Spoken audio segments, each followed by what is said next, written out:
Bonsoir, bienvenue au laptop pour ce Meet the Talent numéro 8, 7, 8, 8, 7, 7, 7, on va dire 7, 7, et donc avec notre partenaire Adobe qui soutient l'événement et qui est un événement qui est à laptop depuis un petit moment et on est très content de vous avoir ce soir parce que ça a pas mal de succès et les talents sont au rendez-vous. Presque, enfin il en manque deux, ils arrivent, c'est dans le métro. Donc on va vous présenter rapidement le laptop pour ceux qui ne connaissent pas. On vous demandera après, on passera avec une petite tablette pour laisser vos coordonnées si vous voulez pour être tenu au courant des prochains événements. Le laptop, qu'est-ce que c'est? Le laptop, c'est au départ un projet créé par Pauline Thomas, ici présente. Il y a 5 ans, ça a fait ses 5 ans quasiment jour pour jour.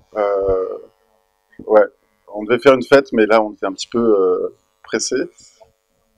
Ouais, on fera une fête en avril pour le printemps. Enfin, donc voilà, Pauline a monté ce grand projet avec ses petites épaules, toute seule, qui au départ était un projet de coworking, comme on voit tout là-haut, et qui est né de la volonté d'offrir un lieu et de nouvelles pratiques de travail pour les freelances, pour les gens qui sont seuls chez eux et qui ont envie de rencontrer d'autres personnes, collaborer, s'ouvrir les chakras sur d'autres domaines, sur d'autres compétences et travailler dans de nouvelles conditions. Donc ce qui suppose aussi des espaces. Là, des espaces, il y en a maintenant 3 au laptop. Il y en a un en bas, un juste en face, et ce dernier qui va bouger dans l'année. Donc on va aller ailleurs à un moment donné. Mais l'origine reste en bas. Donc quand vous aurez l'occasion, n'hésitez pas à passer. Donc on accueille depuis quelques années donc toute une communauté, notamment de UX designers, parce que c'est mon métier d'origine. Et donc nous essayons de créer toute une communauté d'experts également, parce que nous travaillons avec pas mal d'entreprises, et donc voilà, donc on essaye de faire travailler tout ce petit monde et de vous former également. Donc on développe beaucoup de formations et des événements. Donc si vous êtes sur les meet-up, vous allez suivre un petit peu tout ce qu'on développe. Donc oui, je sais qu'il y a la communauté, il y a une dominante un peu autour de l'UX design, mais pas seulement, c'est aussi ouvert à d'autres métiers. Et parce que de toute façon, tous les métiers sont maintenant à des intersections et sur tous les projets, on a besoin de compétences multiples. Et l'idée, c'est que on essaie de promouvoir et de mettre en place aussi une nouvelle forme d'organisation et de rapport aux entreprises, parce qu'on est tous des freelances. Bon, Laptop, c'est une société, mais on a un rapport avec les entreprises qui est assez intéressant dans le sens où maintenant, il y a des boîtes même assez importantes qui viennent nous voir et qui demandent de l'expertise et qui sont moins à se demander quelle est la grosse agence à laquelle je vais demander un truc, mais plutôt quels sont les gens à qui je vais demander quelque chose et une compétence. Et avec le laptop, on crée ce modèle-là de regrouper des compétences, regrouper des freelances, regrouper des gens qui ont vraiment quelque chose à apporter, et de travailler en toute transparence avec les entreprises en disant voilà, nous on est le laptop, on est le parapluie, on a une communauté, on fait travailler des gens sur les projets, mais c'est des individus que vous allez rencontrer, ce sont des freelances. Et ça crée d'autres perspectives d'engagement, d'autres types de rapports avec les commanditaires. Et c'est quelque chose d'assez intéressant dans lequel tout le monde y gagne en fait. Voilà. Ouais, vous pouvez en parler avec nous après à l'apéro. Là au fond, il y a Canel et Chloé qui font partie de l'équipe et qui répondront à toutes vos questions. Voilà, elles font des petits signes. Ah oui. Et il y a Benoît qui les rejoint là, qui sera aussi. Ah non, il s'en va, il se cache. Voilà, donc le laptop, c'est tout ça. Pour les prochains événements, donc on organise d'ailleurs des portes ouvertes la semaine prochaine, donc vous pouvez venir travailler gratuitement. Et puis après, on commence à organiser des événements UX, donc un apéro dans un autre lieu, au Coq Hotel, donc c'est un très bel hôtel dans le 13e. Et puis voilà, on organise les expos, donc des formations. Jusqu'au 10 mars, il y a une belle expo aussi que vous pourrez voir le 15 si vous venez ou quand vous voulez, de Antonin Anzil et moi-même. Voilà. Et donc, et voilà. Et après, une belle expo aussi fin mars du collectif de graphistes 476. Voilà. Donc, rejoignez-nous, comme ça vous êtes au courant de tout ça. Donc, on est content de voir le nombre de membres grossir. À la base, est vraiment fait pour la population du UX designer. Donc là, on a vraiment travaillé avec la communauté du UX designer au niveau mondial pour pouvoir apporter un outil qui soit vraiment adapté et spécialisé. D'accord? Donc c'est pas un outil pour remplacer Photoshop, ni pour le tuer, ni Illustrator, ni quoi que ce soit. On est vraiment sur un outil dédié à un travail précis. Et quand on parle du UX design, on parle de recherche, d'études utilisateurs. Ça, l'outil le fait pas du tout. Après, on est sur du design, de la conception en français. Là, on y est plutôt. Ensuite, le prototypage. Là, on y est aussi. Et après, sur la partie test utilisateur, on n'y est pas non plus. L'objectif, c'est pas de faire du test utilisateur, mais ça y participe puisqu'on a besoin d'un prototype pour faire du test utilisateur, évidemment. Donc, du coup, ça va plutôt aller s'axer sur les 3 derniers sujets, c'est-à-dire design, prototype et testing. OK ? Donc, comme je vous dis, il est fait avec la communauté et la roadmap, c'est la première fois qu'il y a une roadmap qui est en fait publique. C'est assez simple. C'est un site internet qui s'appelle, sur User Voice, c'est une plateforme dédiée à ça, et vous avez en fait toutes les fonctionnalités qui sont dans le backlog, pour ceux qui, donc dans les listes de fonctionnalités qui sont en train d'être développées, celles sur lesquelles elles sont en passe d'y aller et celles qui sont terminées. Et chacun peut proposer quelque chose, et ensuite les gens votent. Donc en fait, on va se retrouver avec, vous le voyez là, des votes assez importants, et on va prendre en considération ces votes-là pour prioriser dans le développement de l'outil. D'accord ? Donc ça, c'est assez intéressant parce qu'on a des bons feedbacks dès le départ, on focalise sur ce qu'on se rend compte, c'est qu'il y a beaucoup de demandes sur la partie design, mais finalement sur la partie prototypage et testing, il y en a pas tant, il y en a un peu moins. Donc en fait, il y a une grosse demande sur la partie graphic design. C'est assez étonnant. C'est un outil sur lequel on est reparti vraiment from scratch, donc c'est pas basé sur les composants de Photoshop ou Illustrator. Il y a quand même le moteur d'Illustrator à l'intérieur, en vectoriel, donc tout est géré en vectoriel dès le départ dedans. Par contre, on est parti sur une plateforme assez nouvelle pour pouvoir travailler sur des bonnes performances dès le départ. Parce que les premiers feedbacks qu'on avait des gens, c'était quand je lance l'outil, ça met un peu longtemps à démarrer, quoi. Donc là, l'objectif, c'est d'avoir quelque chose de très performant et de pouvoir, surtout, vu qu'on est sur de l'expérience, du design d'expérience, pouvoir gérer des parcours utilisateurs qui sont assez conséquents. Et là, c'est un exemple d'un parcours où on va retrouver la partie web, la partie mobile, un peu partout, avec différents personas qui vont se retrouver au milieu. Et on va pouvoir tester les différents parcours et ensuite les designer directement, et ensuite les tester, les publier pour les tester.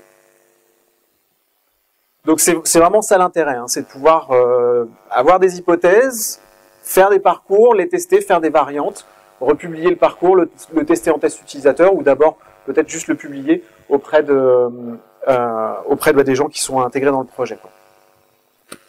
Alors, par défaut, c'est un outil qui fait du design plutôt haute fidélité, puisque c'est un outil plutôt anglo-saxon, donc les anglo-saxons designent beaucoup en haute fidélité, assez vite.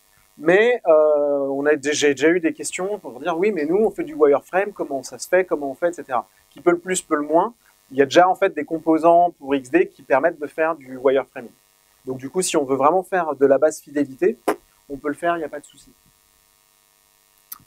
Et l'objectif, c'est de faire vraiment du prototypage très rapide sur ce qu'on appelle de la customer journey ou du user journey, donc du parcours utilisateur. Un des gros intérêts aussi, c'est qu'on va pouvoir publier facilement ce prototype et en fait sur la plateforme Creative Cloud, pouvoir poster des commentaires sur chacun des écrans. Donc ça, c'est un truc pratique aussi pour obtenir des feedbacks assez rapidement, que ce soit dans une équipe interne, je suis dans mon équipe de travail, mais aussi à l'externe, si je bosse avec une agence ou si je bosse avec des freelances, tout le monde peut apporter sa patte du coup là-dessus. Et évidemment, il y a beaucoup de choses qui arrivent. Il y a notamment la version Windows qui est sortie en version bêta. Alors, il n'y a pas grand-chose encore dessus, puisqu'on en est au balbutiement, mais elle est sortie par contre uniquement sur Windows 10, donc ça marche sur des tablettes Surface, par exemple. Donc c'est ce qui est assez pratique. Et puis, à Max, on a pas mal communiqué dessus sur l'approche Style Guide et aussi spécifications pour les développeurs, si vous faites de l'application, etc. Okay. Le positionnement de l'outil, comme j'ai dit, c'est pas de remplacer Photoshop, mais c'est plutôt un peu comme InDesign agrège des contenus pour pouvoir faire de la mise en page, etc. pour du print. Là, l'idée, c'est un petit peu de faire la même chose, mais pour du design d'écran. Donc, du coup, l'intérêt, c'est de pouvoir travailler, évidemment, avec plusieurs designers. On va avoir un illustrateur qui va faire de l'illustration, un retoucheur photo qui fait de la photo, un motion qui fait ses vidéos, etc. Et on agrège tout ça. Et ensuite, on peut travailler directement dedans en se focalisant sur ce qui est important, c'est-à-dire le parcours utilisateur. C'est vraiment l'objectif, c'est ça. Ok ?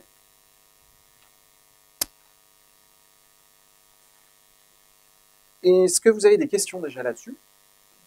Ou est-ce que vous connaissiez déjà... Qui connaissait pas du tout l'outil, en fait? Personne? Si, quand même?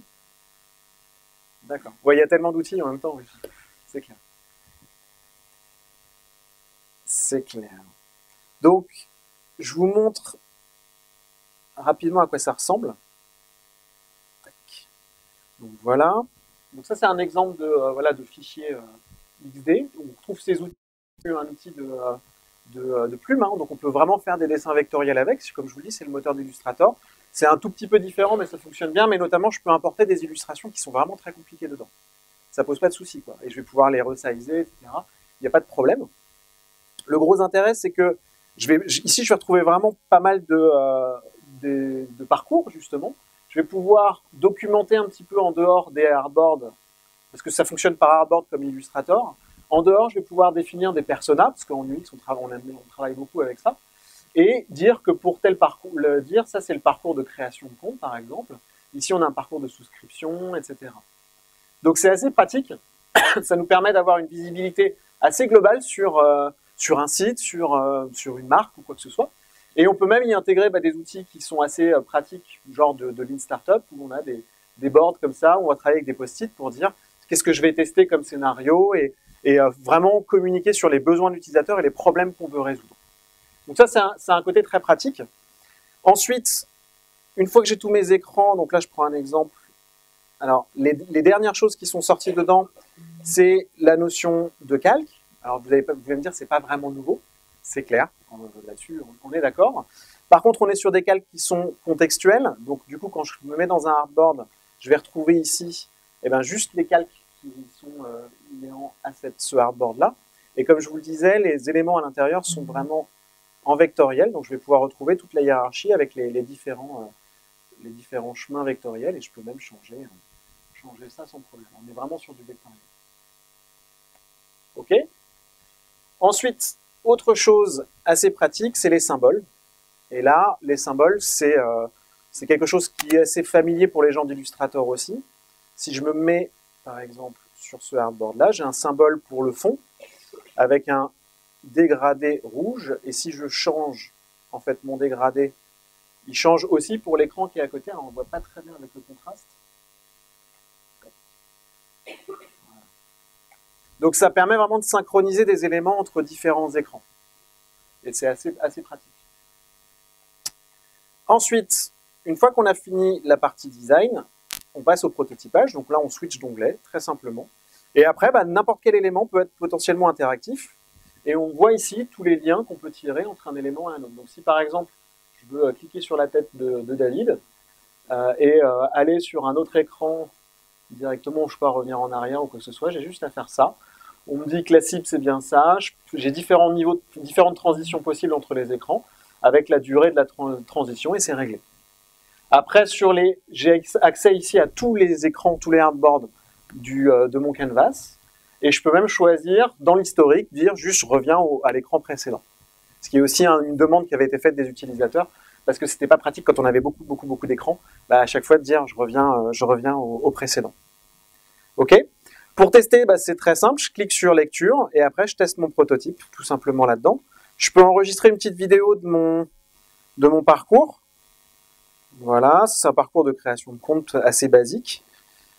Et une fois que j'ai fini, ça me fait un petit fichier vidéo, je le garde sur mon truc, puis je l'envoie aux gens qui en ont besoin, juste pour partager en fait la vision que je peux avoir du produit. Et après, on a une petite fonction de partage ici. Alors, je ne suis pas connecté à Internet, mais on a une fonction de partage qui permet de poster ça sur le Creative Cloud et en fait d'avoir exactement le même prototype cliquable sur lequel je vais pouvoir faire des commentaires. Ok?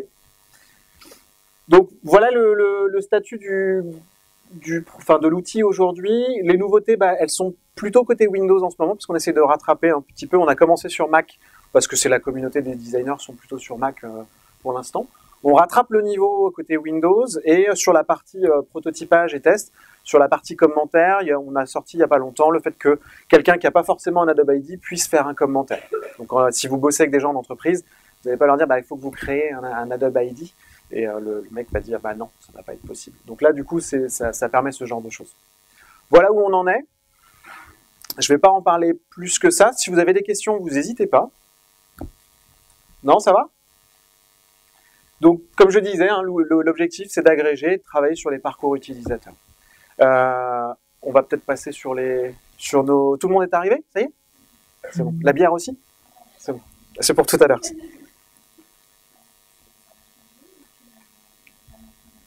Ouais, pas mal, ouais.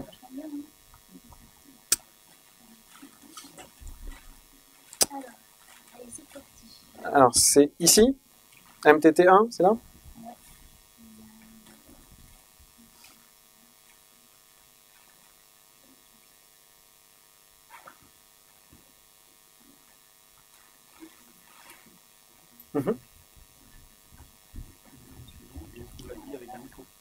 Ah oui, il lui faut un micro, je pense.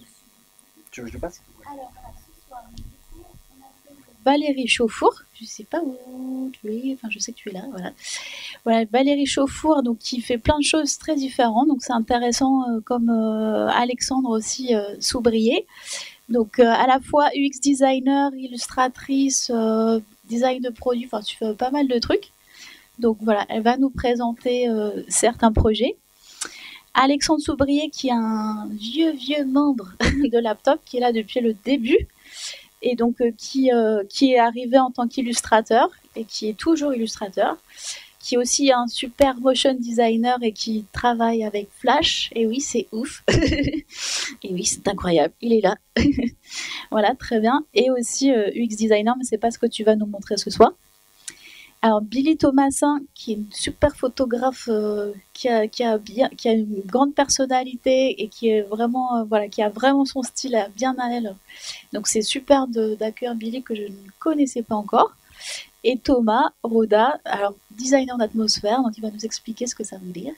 Donc donc il crée des scénographies en faisant du mapping vidéo, donc c'est intéressant. Donc 4 types d'artistes. Voilà, vraiment chouette. Donc on a réduit à 4 pour qu'on ait plus le temps après de parler et d'échanger, parce que souvent c'était un petit peu court. Donc voilà, on s'est un peu condensé. Et comme ça, on a les pizzas après les présentations. Voilà, j'accueille Valérie Chauffour. Voilà. Merci de venir nous présenter ton travail. Merci beaucoup à toi. Tiens, ah non, t'as déjà. C'est magnifique. Bonsoir. Alors, je m'appelle Valérie, donc moi je suis directrice artistique freelance, et donc je vais vous présenter un peu mon parcours. Alors au départ, j'ai fait une école d'art appliqué en animation 2D et jeux vidéo, et donc j'ai travaillé dans différents studios de production pendant 3-4 ans, et ensuite j'ai décidé de me mettre en freelance. Donc là, voilà, alors ça va être un aperçu de mon univers. Donc ça va de l'illustration papier au motion design, la création d'interfaces mobiles. En gros, ce que j'aime, c'est créer des choses, travailler sur des projets. Et tant que le projet me plaît et qu'il me parle, je peux à peu près aborder n'importe quel support et me lancer dedans assez facilement. Donc, ce que je vais vous présenter ce soir, ça va être tout mon travail de l'année dernière, finalement, parce que c'est assez compliqué de tout résumer. Et donc, j'ai eu trois activités principales. En gros, j'ai le développement de ma start-up, Close to Me. J'ai recommencé mon activité un peu plus artistique. Et après, tout ce qui est freelance, donc voilà, les agences ou les clients avec qui je vais collaborer. Donc on va commencer par Pustomy. Alors c'est un projet qui est né en 2014 avec une amie. On se posait la question de savoir comment faire pour gagner du temps le matin et être inspiré sur la façon de nous habiller. Donc on a commencé à tester quelques petites choses. On a lancé le projet sur KissKissBankBank et ça a beaucoup plu. Donc on a continué. Et voilà, le principe c'est d'avoir tous ses vêtements sur son téléphone et d'être inspiré quotidiennement et de gagner du temps. Donc on a réuni une équipe, donc on est 2 fondatrices. Ensuite, on a travaillé avec des développeurs front-end, back-end, des chefs de projet. Et c'est des personnes avec qui j'avais déjà travaillé tout au long de mon parcours professionnel avant, donc avec qui j'étais à l'aise pour travailler. On avait des process déjà établis, donc c'était assez facile d'aborder ce nouveau projet avec eux. Donc on est vraiment parti de zéro, de la création du business model, les levées de fonds, tout ça. Donc l'objectif de cette application, au final, c'est de parcourir le cycle de vie du vêtement, donc l'achat, être inspiré pour ses achats et favoriser l'achat de vêtements de créateurs, l'utilisation, donc gagner du temps tous les jours, voilà, et la revente qui va être aussi du recyclage. Donc c'est vraiment pour avoir un nouveau moyen de consommer, être plus responsable, tout en renouvelant sa penderie. Donc à l'heure actuelle, le projet est toujours en stade de MVP. En fait, on a eu plusieurs financements et on est actuellement en train d'essayer de faire notre première grosse levée de fonds.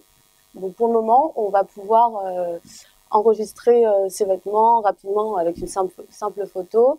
Le vêtement va être détouré automatiquement. Ensuite, on va le retrouver dans sa penderie. On va pouvoir trier ses vêtements, les retrouver assez facilement. Créer soi-même ses combinaisons et si voilà, on manque d'inspiration, c'est l'application qui se charge de faire des combinaisons, de vous suggérer des vêtements en fonction de la météo, du style, si c'est pour travailler, pour sortir. Donc c'est un projet qui est toujours d'actualité, qui est très intéressant puisque on rencontre énormément de monde, que ce soit des développeurs, des créateurs. Donc ouais, c'est vraiment très très enrichissant et voilà. Du coup, le travail en équipe aussi est très agréable puisque ça permet de mettre ses propres process en place. Donc, c'est un peu à la demande, c'est hyper facile de travailler avec ce genre d'équipe quand on a tout construit ensemble depuis le début. Donc, c'est assez facile d'évoluer, de faire évoluer le projet, d'itérer, de tester, de voir les résultats et ensuite d'améliorer le produit. Voilà, ça c'est pour résumer assez rapidement sur l'application. Je ne sais pas si vous avez des questions, si j'ai été assez claire sur le sujet. Ouais. Alors, à côté de ça, du coup, moi, ma passion, enfin, ce qui me passionne vraiment, c'est l'illustration et l'animation 2D. Donc, j'ai voulu retravailler là-dessus, puisqu'en fait, tout le long de mon parcours professionnel, j'avais rejoint des projets, mais où je devais m'adapter à la DA, à ce qui était déjà existant. Et finalement, j'avais jamais eu l'opportunité de créer mes propres visuels, mon propre style et de développer ça. Donc, j'ai commencé. Alors, naturellement, je me suis dirigée vers voilà, le travail au rotring, à l'encre, noir pour commencer. Donc je m'inspire beaucoup de la nature, des comportements que je vois autour de moi. Donc il faut que ça reste assez drôle et voilà. Ensuite j'ai essayé de travailler sur des supports un peu plus gros. Donc là du coup on voit mal, mais normalement c'est beaucoup plus net que ça. Donc j'ai agrandi les supports. Donc là on se retrouve normalement avec une ville qui est censée être Paris. Là on voit pas très bien. Avec un personnage, là non plus, central.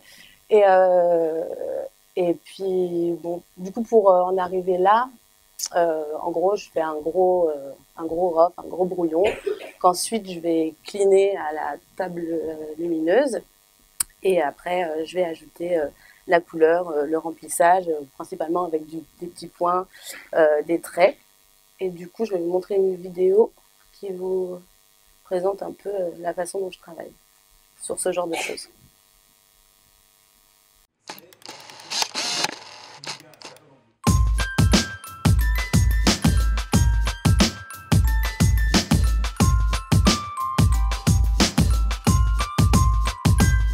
I took Cutie for a ride in my death cab. Scratch that, sorry man, that was handled by another indie band. And then they blew up in reality shifts. When you talk about success, did you really talk about this?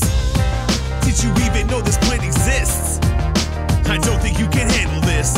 I grew up in a storybook that I could write. City hotter than Tabasco on some dynamite. Do anything to hear my mama say that she was proud. 20 years later, felt like I could run entire towns. I was put on there so I could entertain the masses. So for me, it was easy justifying skipping some classes. And I never needed no freaking sticking badges. Reality is broken, and that's without a doubt. A disconnect between what you put in and you get out. Bitterly divided, we press on and on and on. I brought my plastic ball so that you all can sing along. World will only distract me from my great work. That's why I built this plastic submarine. Voilà, donc ça prend un peu de temps, mais c'est très agréable. Donc maintenant, ce que je recherche dans ces travaux-là, c'est de rapporter un peu plus de couleurs et de travailler aussi sur des plus grandes surfaces, donc de la fresque.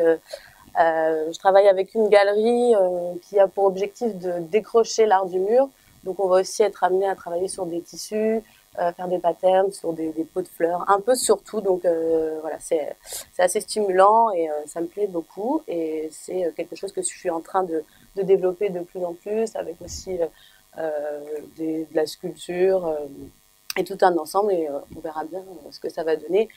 Et les grands formats, c'est ce qui va me permettre aussi de raconter des histoires un peu plus grosses histoires, donc avec rajouter plus d'éléments, et c'est vers ça que j'ai envie d'évoluer. Donc voilà pour le dessin, l'activité artistique. Ensuite, donc mon activité freelance. Alors, je vais être amenée à intervenir sur des projets, que ce soit pour la création de chartes graphiques, design d'interface, UX. Au départ, c'était pas vers ça que je tendais, mais en fait, avec l'équipe de freelance avec qui je travaille, on a pas mal expérimenté et créé de projets pour s'amuser. Donc, pas mal de jeux qu'on a déclinés sur tablette et mobile. Et en fait, c'est vrai que c'est quelque chose qui m'a plu, que j'ai développé. Et donc maintenant, on me demande aussi beaucoup de faire d'interfaces, plus que de l'illustration ou du motion design. Peut-être parce que c'est ce qui se remarque le plus aussi sur mon book. Donc ça, c'était un projet pour un restaurant qui voulait son application de takeaway. Donc c'est assez simple, on a la carte des menus. On crée son menu et on a la possibilité de choisir à quelle heure on vient chercher son repas. Donc derrière, il y a tout un système pour que les serveurs puissent recevoir la commande. Donc là, j'ai travaillé avec justement mon équipe. Donc c'était assez simple, pareil, puisqu'on sait bien travailler ensemble, on sait comment on fonctionne. Donc ça a été assez rapide et puis et ça s'est très bien passé. En revanche, après, je peux aussi être amenée à travailler pour de plus grands groupes. Donc là, c'est moins libre, mais ça permet de rencontrer de nouvelles personnes, de nouvelles manières de travailler, et c'est tout aussi intéressant. Après, finalement, pour conclure sur mon activité freelance, pour 2017, je pense que je vais vraiment plus me concentrer sur le motion design et justement aller à la rencontre de d'autres freelances, voir comment ils travaillent, pas forcément en France, un peu partout, voir comment ça se passe et essayer de créer un premier pilote sur la façon de travailler un peu partout. Donc ça va être le gros travail de 2017 en plus du reste. Voilà. Donc voilà, c'est à peu près tout.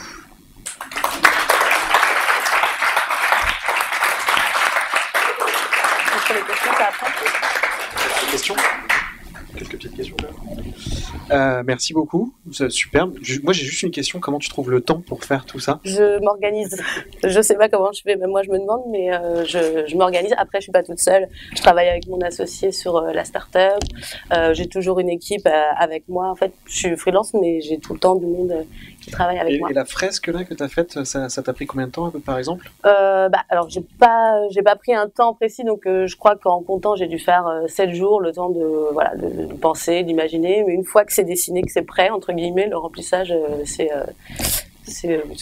facile, quoi. Il n'y a plus rien d'autre à faire. Est-ce que...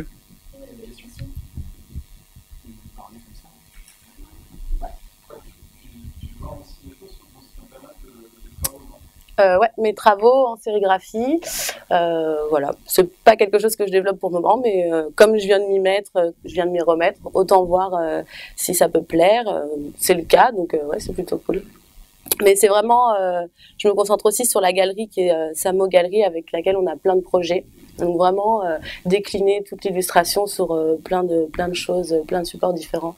Ça aussi, c'est quelque chose de super intéressant. Là. Ouais, si. Quelqu'un a une question, une dernière? Non? Bah, bravo, merci beaucoup. Bah, merci.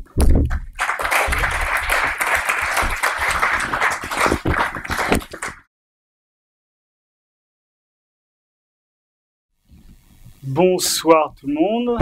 Est-ce qu'on m'entend? Vous m'entendez? Je m'appelle Alexandre Soubrier et j'officie sous le pseudonyme de Moon Palace, moonpalace.fr. Je suis visual designer. En fait, j'ai découvert ce titre il y a quelques semaines et je pense que ça me correspond bien parce que je fais plein de choses visuelles, illustration, motion design, animation, tout ça. Comme ça veut à peu près tout et rien dire, comme ça je rentre bien dans la case. Voilà, donc je vais vous présenter des travaux d'illustration et d'animation. Donc la première, c'est une illustration. Alors c'est un peu le moment détente, c'est-à-dire que en fait c'est une illustration mais qui signifie quelque chose. En fait, j'ai fait toute une série d'illustrations qui s'appellent des rébustrations. Et du coup, c'est des énigmes où il faut découvrir ce qui se cache derrière l'illustration qui est montrée.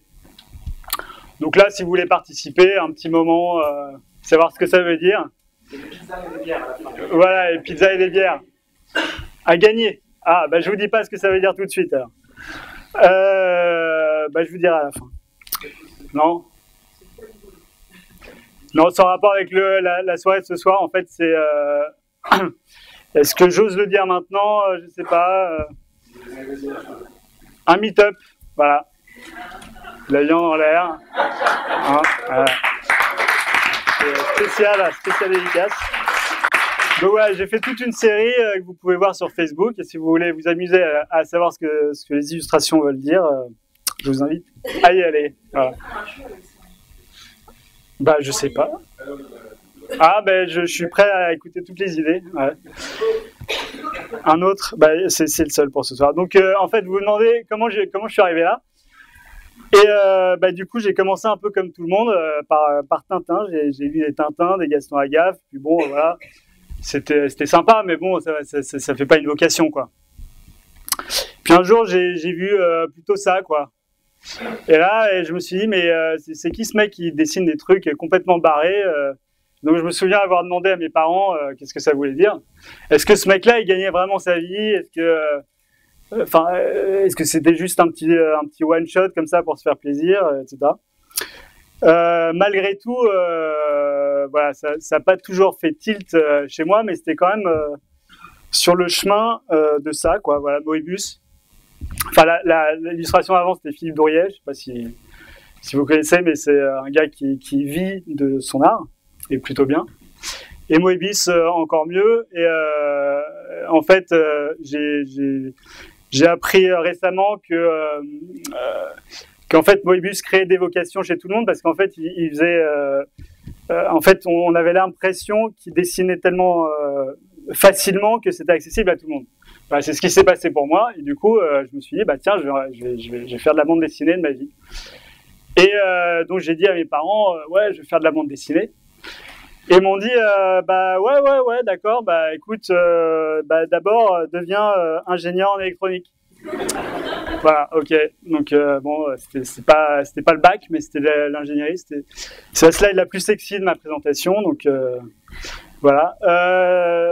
Mais bon, l'ingénierie en électronique, il y a des trucs sympas, c'est qu'on peut découvrir des choses sur le campus, comme par exemple les gens qui ont créé le logiciel Maya et des choses comme ça. Et ça, c'était intéressant. Et en même temps, on peut faire de la musique, faire la fête. Enfin, tu vois, il y a quand même des choses sympathiques. Et j'ai découvert ça, Voyage de Chihiro, et je me suis dit, mais je veux faire ça de ma vie, quoi. Et du coup, à la fin de mon école d'ingénieur, j'ai présenté les Gobelins, les Superfocom, les Arts Déco, etc. Et croyez-moi, si vous le voulez, j'ai pas été reçu. Bon, voilà. Donc, je me suis dit, mais comment est-ce que je peux bien faire pour faire de l'animation de ma vie? Et du coup, j'ai suivi des cours, des cours du soir, on va dire, à la mairie de Paris. Bon, c'est bête, mais il y a des gens qui préparent les Gobelins sur les cours du soir de la mairie de Paris. Et donc, au bout de quelques mois, voire quelques années, enfin au bout de 2 ans, j'ai fini par faire ça. Donc, c'est du dessin sur des feuilles. Vous voyez les cales au-dessus. En fait, ça permet de caler chaque dessin les uns après les autres. Puis, vous voyez les petits textes qui s'écrivent en haut à droite pour dire, voilà, je laisse cette frame pendant une seconde, enfin, pendant une frame, 2 frames, etc. Des indications pour faire de l'animation, quoi. Ça s'appelle le timing et le spacing, voilà, hein, pour parler technique. Et du coup, voilà, j'ai fait ça et un jour, je regarde les infos. Il parlait d'une entreprise qui travaillait en short et en tongs. Bon, ça a l'air de rien, mais en fait, le président de cette entreprise est un ancien collègue de mon école d'ingénieur. Donc, je le contacte et je lui dis, ouais, comment ça va, machin, et tout. Et puis, il me dit, ah, bah tiens, viens, on fait un apéro ce soir. Je vais à l'apéro, il me dit, ah, mais tu sais quoi, on veut faire une série d'animation de 21 épisodes de 2 minutes. Je fais, bah ouais, ok, pas de souci. Donc, on y va. Et c'est ce qu'on a fait. Du coup, on a fait le Rich Morning Show. C'est une série d'animation pour les enfants. Donc, c'est bien. La technique, elle devait être là, mais elle ne devait pas être non plus au top du top. Et du coup, j'ai fait mes armes comme ça, en faisant de l'animation sous Flash. Donc, je vous propose de voir un épisode. Hein, voilà, ça dure 1 minute et quelques, en fait, au lieu de 2 minutes.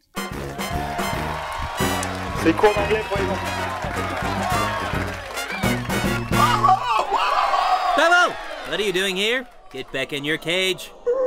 Good morning, animals! I am Rich Morning, and I am the host of the Rich Morning Show! Welcome to a Weird Wednesday! Does anyone like pool? Good.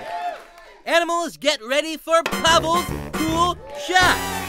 Pavel, can you explain this shot to us? Oh, that's right, you can't talk. I'll explain it. The cue ball is going to hit the red ball into the corner. Turn right and hit the yellow ball. Then it will go around the blue ball, make a U-turn, and do a little dip. Finally, it will turn left and hit the green ball. Got it? Good. Okay, Pavel, go, go, go! Oh.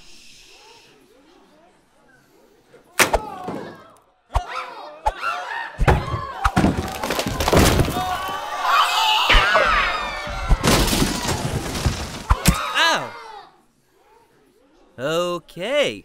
That went well, I think. Good job, Pavel. Anyway, thanks for joining us, animals. We hope you enjoyed this Weird Wednesday. See you tomorrow. Pavel, do we have insurance? Bon, voilà. Get my lawyer. Petit épisode, il y en a 21 comme ça. Du coup, il a fallu procéder par étapes. Donc, ça, c'est 21 épisodes. Donc on retrouve certains personnages, certains décors, etc. En fait, c'est un espèce de show à l'américaine. Et voilà, donc je vais juste vous présenter un peu comment on a fait le processus. D'abord, on fait ce qu'on appelle un script, c'est-à-dire qu'on règle un peu l'univers au départ avec les 21 épisodes, on peut voir sur la gauche.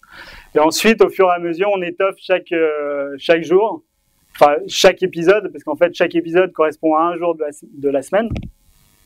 Et petit à petit, on étoffe, et on arrive à un script assez détaillé sur ce qui se passe exactement pendant le show. Voilà. Pendant ce temps-là, on fait des recherches graphiques. Alors ça, c'est pas tout ce qui a été fait en recherche graphique, mais c'est le peu que j'ai réussi à récupérer. Donc voilà, c'est des petits crayonnés en bleu, parce qu'en animation, on aime bien crayonner en bleu. Ça permet quand on fait des photocopies, de pas voir le bleu si on repasse par-dessus au noir. Mais bon, ça c'était avant. On a gardé un peu le truc. En même temps, ensuite, on fait des dessins un peu plus aboutis. Alors, le brief, c'était de faire un truc qui était pas calé, quoi, pas fini, un truc un peu bancal. Donc, bon, je crois qu'on y est à peu près arrivé. Donc, voilà. Et ça, il y a pas mal de recherches. Et ce qu'on voit ici, c'est pas tellement abouti. Et des décors. Donc, il y a pas mal de décors. Et on s'est arrêté sur un ou deux, enfin sur 2-3 décors. Voilà. Ensuite, une fois qu'on a tout l'univers et qu'on sait à peu près où on va, on fait ce qu'on appelle des storyboards. Enfin, vous devez connaître ça. Et faut savoir que chaque épisode était fait en une semaine. Donc en fait, entre le script, les dialogues, l'enregistrement des voix, parce qu'il faut en fait enregistrer les voix avant de faire l'animation pour pouvoir caler l'animation sur les voix, le storyboard, etc. En fait, on avait 5 jours.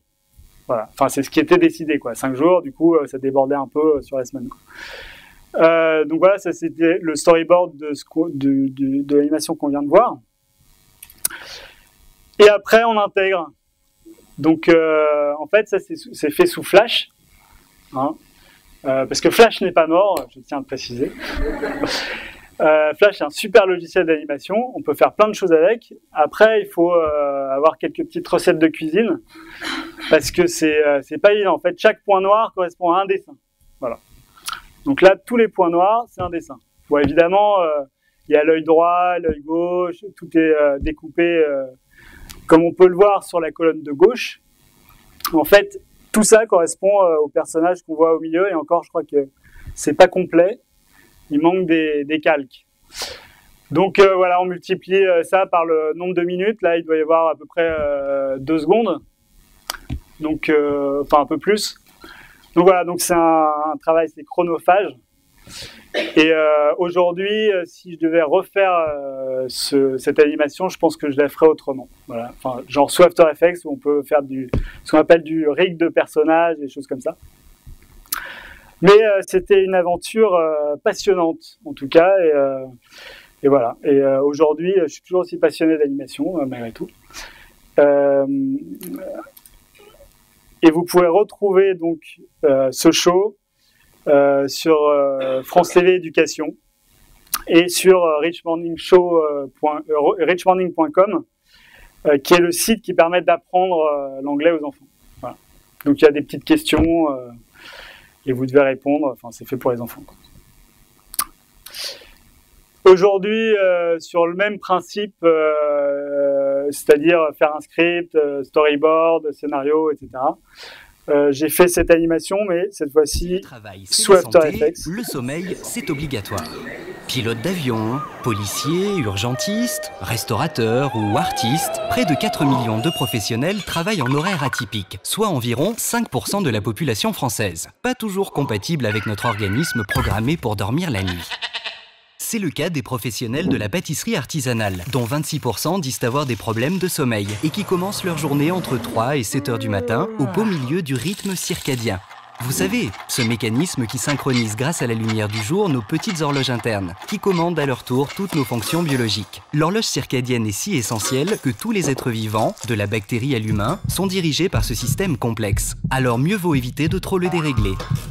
Dormir, c'est traverser cette alternance énigmatique de cycles mystérieux. Sommeil léger, profond, lent profond, paradoxal, puis tout recommence. Sommeil léger, profond, lent profond, paradoxal. Des cycles d'une durée qui dépend de chacun, mais d'environ 1h30 qui se reproduisent 4 à 5 fois pour composer notre nuit. C'est une période d'activité intense pour notre corps, qui délivre une production hormonale réparatrice. Renforcement des connexions entre les neurones, élimination des graisses, réparation des muscles, de la peau et des os, favorisant la croissance et la régulation du système immunitaire, à consommer sans modération. Des bienfaits qui malheureusement diminuent en cas de trouble du sommeil. Car si on y prend garde, une dette de sommeil s'accumule et provoque rapidement des somnolences excessives, des baisses de vigilance ou encore une forte irritabilité. Il existe même des troubles du sommeil liés au surpoids, comme l'apnée du sommeil. Une maladie qui augmente fortement le risque d'attaque cérébrale, d'hypertension artérielle et de diabète. Alors avis à tous les professionnels en horaire atypique. Il existe une technique simple pour effacer cette dette. La sieste. Si certains petits dormeurs se contentent de 6 heures de sommeil, quand les plus gros en ont besoin de 9 ou 10 pour être reposés, un dodo réparateur, c'est au moins 7 heures par 24 heures, soit 4 à 5 cycles. Donc, pour diminuer la dette de sommeil, faites comme 43% des pâtissiers, un repos de plus d'1 heure, l'équivalent d'un cycle. Et pour éviter de repousser l'heure du coucher tout en respectant votre rythme circadien préféré, n'oubliez pas d'éteindre tous les écrans qui vous entourent, comme le téléphone portable et votre tablette. Bonne sieste. Bon, ça va, ça vous a pas trop endormi, parce que c'est le principe. Voilà, c'était pour une assurance et pour des pâtissiers, donc voilà. Donc vous avez compris que j'étais motion designer, mais je fais pas de 3D avec des gros trucs qui tabassent, quoi. Je suis plus dans l'illustration en aplat. Mais je vais quand même vous montrer juste des petites animations faites pour la RMN. En fait, juste pour vous montrer qu'il n'y a pas besoin d'animer énormément de choses pour juste donner un peu de vie à des personnages, quoi. Donc voilà, si vous les observez comme ça, en regardant un peu de manière floue, vous voyez pas grand-chose, mais si vous regardez chacun, vous verrez que ça s'anime. Voilà. Ça, c'est possible. Ouais. Donc voilà, si vous voulez retrouver mes illustrations, mes rébustrations et essayer de deviner les énigmes, c'est sur Facebook, moonpass.design. Et le reste sur mon site. Voilà, merci.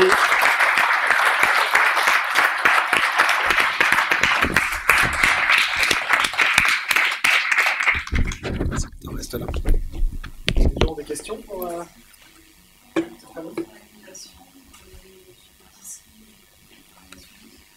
Bah là, c'est un peu un temps. C'est un peu un temps à rallonge parce que en fait, entre les validations des clients, le temps d'attente pour les retours, etc., ça peut prendre. Enfin là, ça a pris quoi entre le moment où ils nous demandaient et la fin, c'était 5 mois, mais en réalité, il y avait quoi, peut-être 3 semaines de travail entre le script, storyboard, illustration et animation. Ah oui, d'accord. C'est pas pour vous. C'est pas pour vous, ok. Flash toujours, ouais. Mais un peu moins, parce que sur After maintenant, avec des plugins comme Duik ou des choses qui permettent de riguer des personnages, on peut faire plein de choses vachement poussées. Et du coup, riguer, ouais, c'est en fait permettre d'apposer des contrôles sur chaque partie d'un personnage. Bouger un bras, bouger une jambe, bouger un œil, bouger un visage. Donc du coup, on prend juste le contrôle, on le bouge et tout le personnage bouge en simili 3D, quoi, en fausse 3D. Et du coup, ça permet de faire des choses beaucoup plus rapidement. Merci beaucoup. Encore bravo.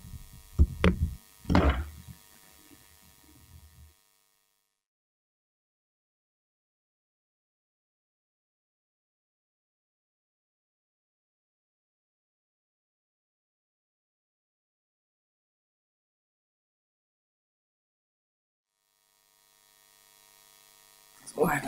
Comme ça. Ouais. Ça ici. Ok. Fais gaffe si tu recules, le truc. Non, ça va, je vais rester ici. Et si tu préfères le micro-main, Non, c'est bien ça. c'est bien ça. Donc bonjour à tous, moi je m'appelle Billy, je sors des arts déco en photo vidéo et donc je fais de la photo et de la vidéo. Je travaille d'une manière générale sur la façon dont on sublime et on transcende des époques passées. Particulièrement, je suis très nostalgique des années 80 et j'ai décidé, enfin alors que la nostalgie c'est un truc qui est censé être assez négatif, j'ai décidé justement d'inverser et de le rendre positif en faisant ma base de travail. Donc j'ai décidé de prendre les années 80 comme une sorte de boîte à outils et un point de départ pour mon travail. Donc là, je vais commencer par une série de photos qui s'appelle Le plastique ne fane pas, de nature morte, où en fait j'ai fait des brocantes pendant plusieurs mois pour amasser un certain nombre d'objets. Et ensuite, une fois que j'en avais beaucoup, j'ai commencé à faire beaucoup de dessins pour faire des compositions. Et puis je les photographiais. Et ensuite, j'en ai fait une sélection donc, que je vous montre ce soir. En fait, j'aimais l'idée d'acheter des petits bibelots un peu délaissés sur des stands pour essayer de les magnifier et d'en faire un nouvel objet et, dans un nouveau contexte et lui donner un peu une deuxième vie. Donc voilà, j'ai vraiment essayé de lécher chacune des images, de la travailler. Parfois, j'étais pas contente du résultat, donc je re-shootais plusieurs fois pour vraiment essayer de bichonner ces petits objets. Donc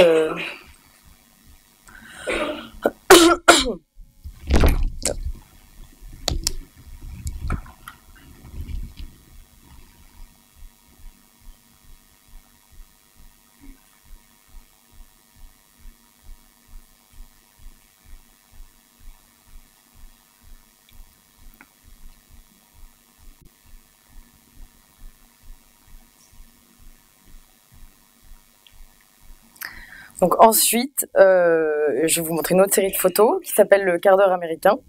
C'est une série qui fait hommage au slow, qui est une danse magnifique en voie de disparition.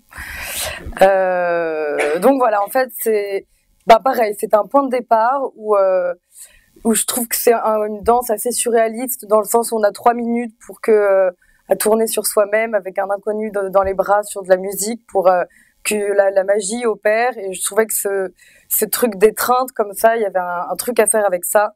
Mais je voulais pas non plus faire quelque chose de trop rébarbatif. Donc, en fait, j'ai placé des couples de mon entourage dans différents environnements et en gardant quand même toujours cette position de collet serré. Donc voilà. J'aimais bien aussi l'idée, bon là on les voit à la suite, mais si on les voit tout ensemble à côté, ça fait un peu comme si on avait pris tous les couples de la boum séparément.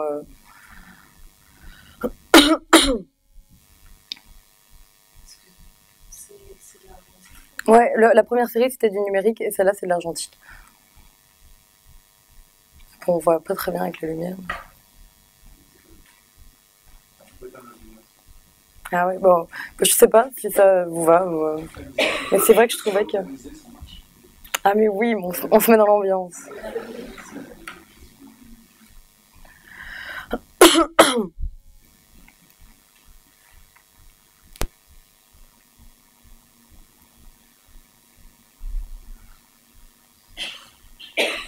Ah, c'était un slow qui dégénère un peu là. Donc ça c'est pour les photos. Après j'ai aussi des vidéos, mais du coup je sais pas du tout où elles sont placées.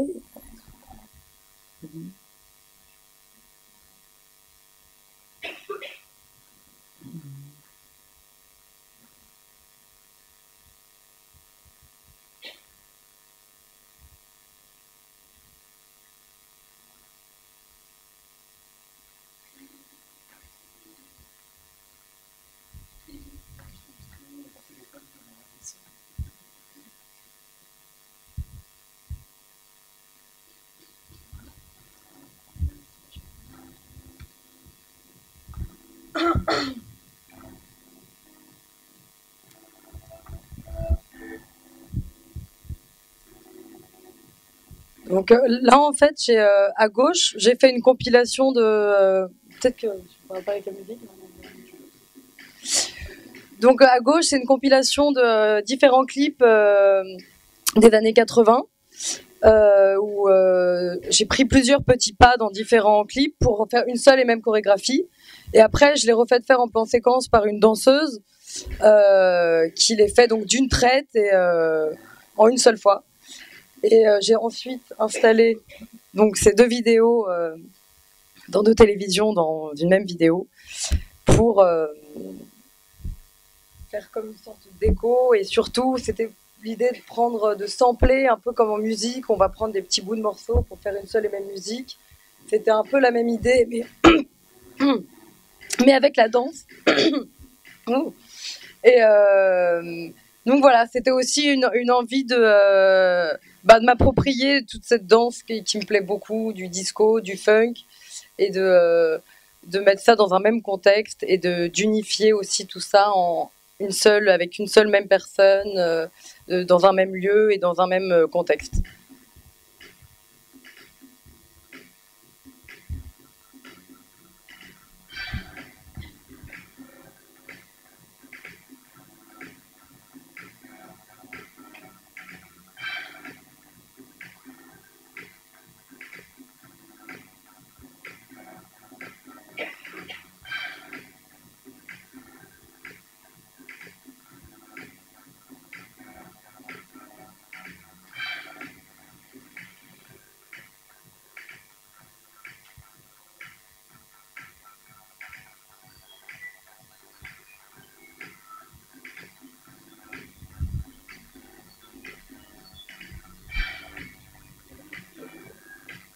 Pardon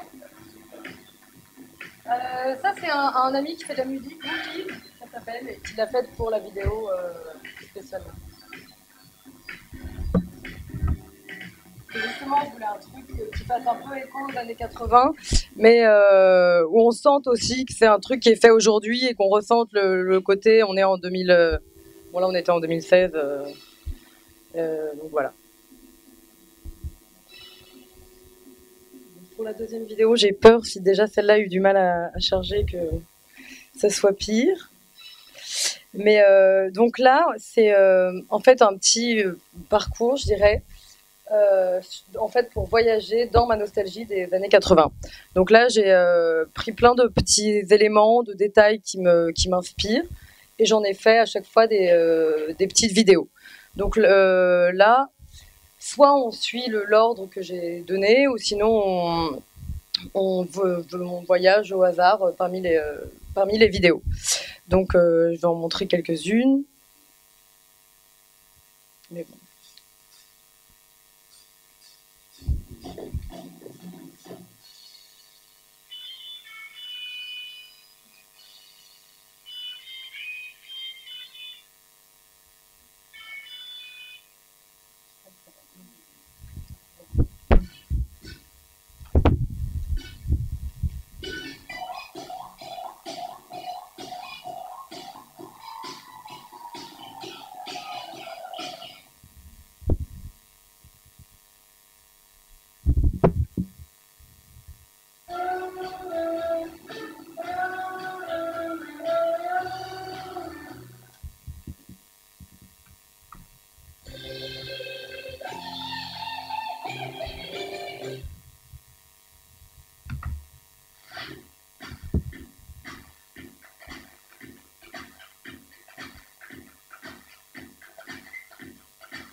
Voilà, il y en a des longs, il y en a des courts.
Oh voilà, on a d'autres.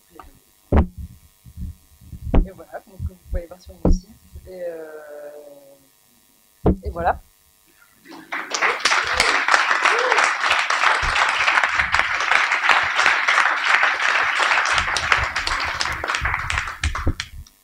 Garde-le parce qu'on a Ah oui. des questions. D'où vient cet amour des années 80 déjà? Ouais. Le pire, c'est que je ne peux même pas l'expliquer. Peut-être le jour où j'ai acheté une radio à 15 ans et que je suis tombée sur Nostalgie, qui est ma radio de prédilection depuis que j'ai 15 ans. Sinon, franchement, je sais pas. Mon amour du film La Boum aussi. Et après, ça s'est vachement développé. Mais la base du truc, je dirais que c'est plutôt des classiques, du coup. Nostalgie, La Boum. Comme ça marche.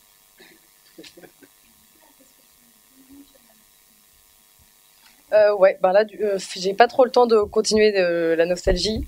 Je travaille, je fais des photos pour des magazines et des vidéos pour des marques. Là, je travaille pour Cacharel, pour RS, des trucs un peu plus commerciaux.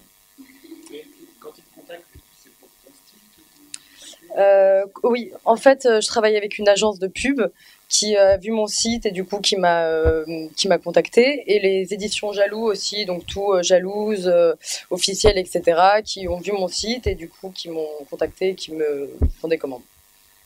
Donc voilà, donc ouais, c'est cool parce que je suis appelée aussi pour ce que je fais et pas juste pour exécuter les trucs, ouais. Donc c'est cool.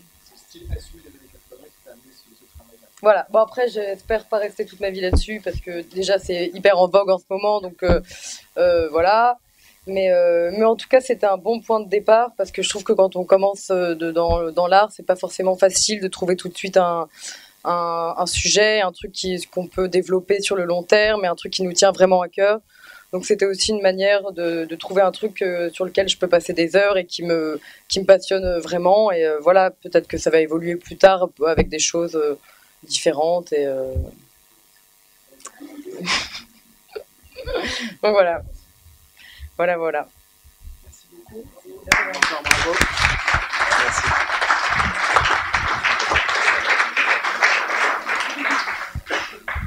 Je vais m'acheter.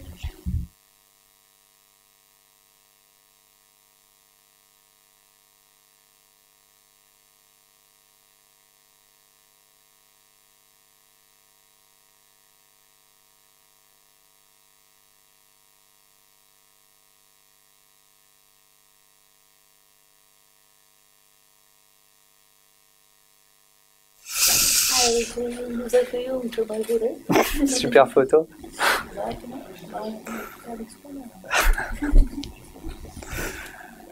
Ouais.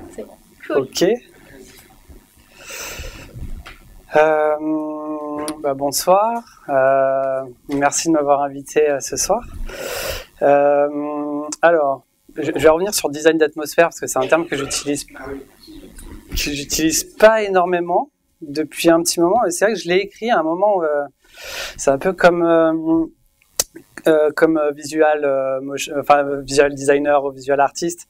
En fait, j'ai jamais trop su dans quelle case il fallait que je rentre. J'ai jamais été très fort en fait pour déterminer un bout de mon travail, de me dire je me focalise là-dessus. Juste pour revenir sur mon parcours, en fait, j'ai fait les Beaux-Arts. Aux Beaux-Arts, je suis rentré aux Beaux-Arts comme beaucoup parce que je faisais des dessins quand j'étais plus jeune et que du coup, je suis allé voir mes parents et j'ai dit j'aimerais bien faire ça comme métier. Donc voilà, c'était un peu compliqué, mais bon, je suis rentré aux Beaux-Arts en dessinant et j'ai découvert pas mal de médiums. L'avantage des écoles d'art, c'est qu'en première année, on nous forme à plein de choses. Et du coup, je kiffais tout, donc c'était super, sauf que j'arrivais jamais à trouver une case. Donc j'ai fait un peu de photographie, j'ai fait du design d'espace.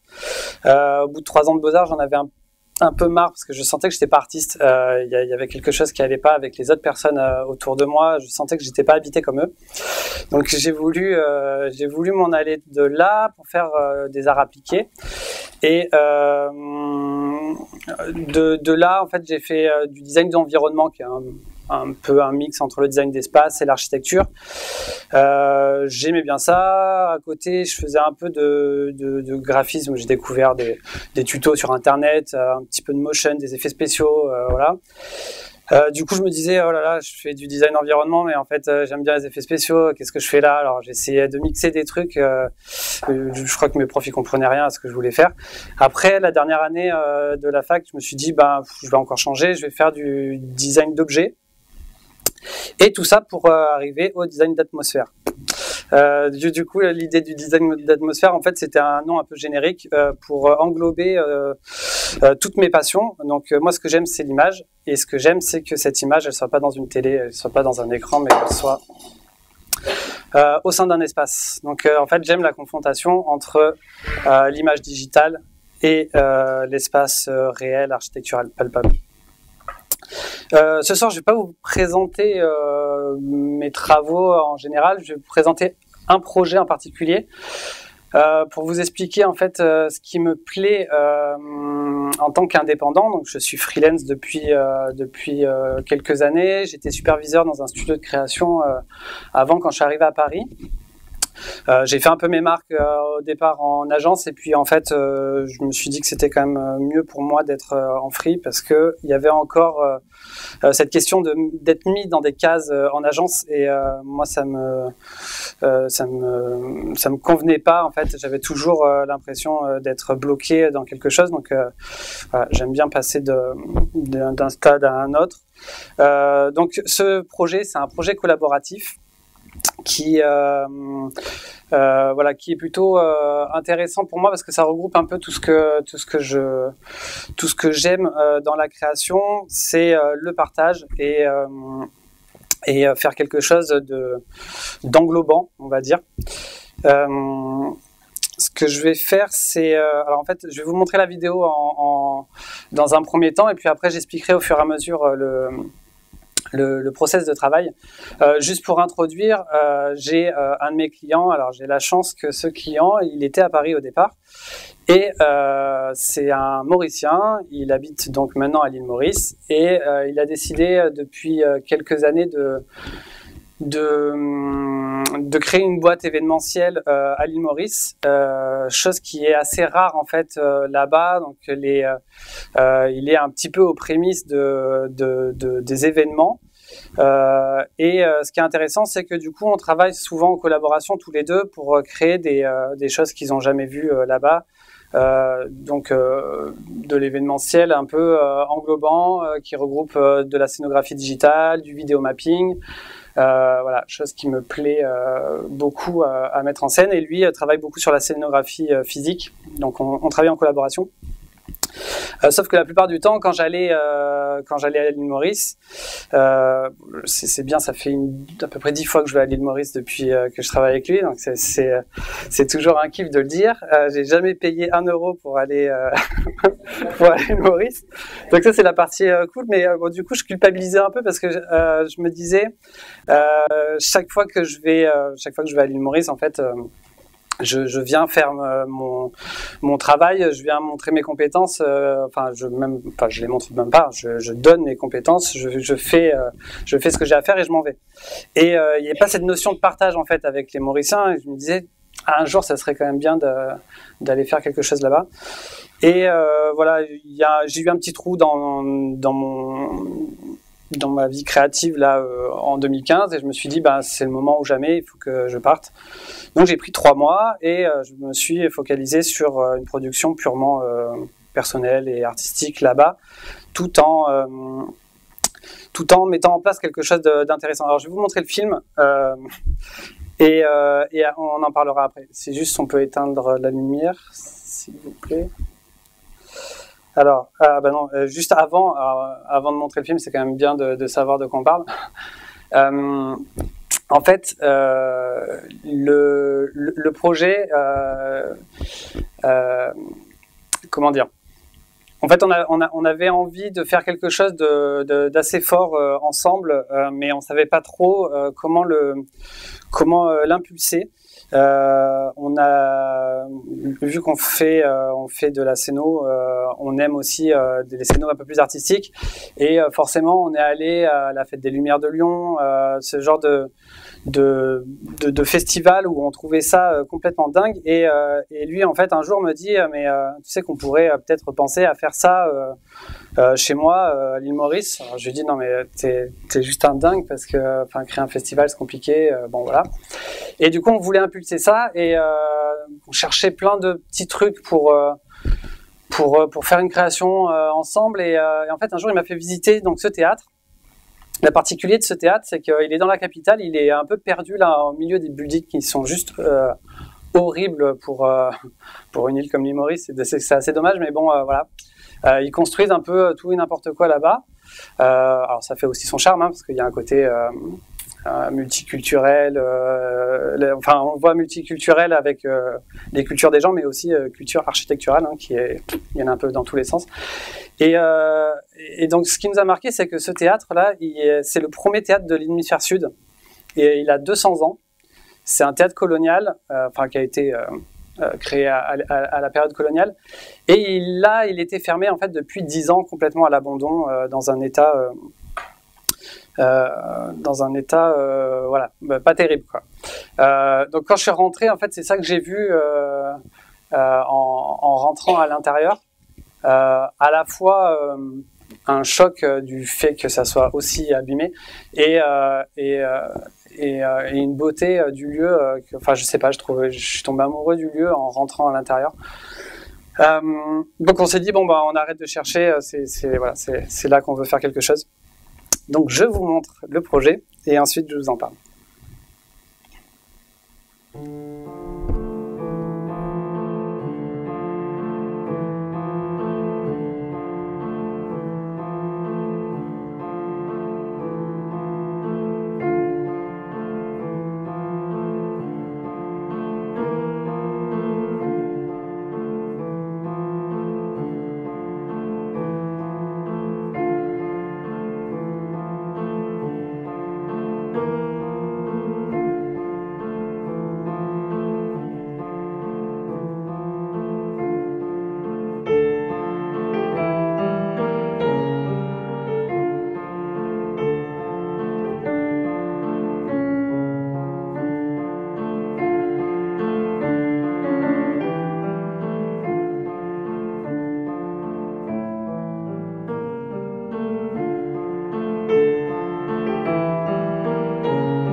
Voilà.